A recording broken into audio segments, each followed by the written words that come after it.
We all have one event, one moment that changes our life forever.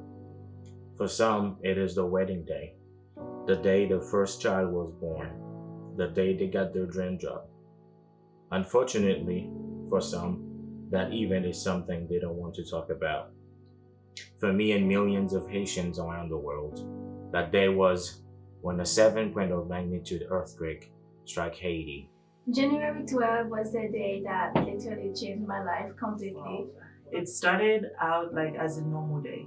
We went to school and everything like that. What I can remember about it is my friend that I grew up in Haiti with called me and she said, Naomi, have you heard what happened? It was like screaming and like crying, and then I was asking, what's going on? What is it? And then they said, oh, it's an earthquake. Did not know what to do as a 15-year-old, especially when I couldn't find where my mother was for 3 days. We had no contact whatsoever.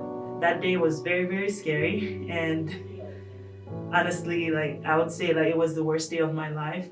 I can remember what I was doing. I was literally like watching TV with my sister, and then the next moment I was in the street. And then all of a sudden I was just like, oh my gosh, this is an earthquake. For 2 weeks, I could not get a hold of my family. I thought they were dead.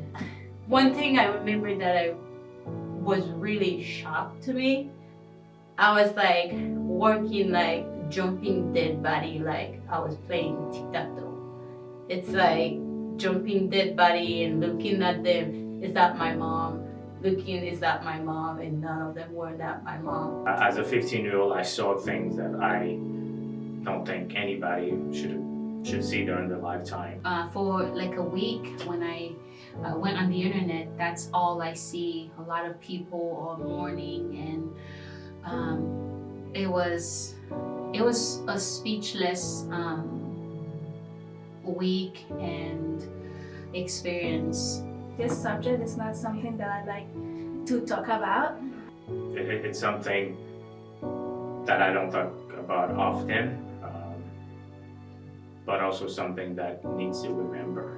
So I remember we went to a shelter, and then we find my mom, and she had her knee was busted out and have a big cut on her face.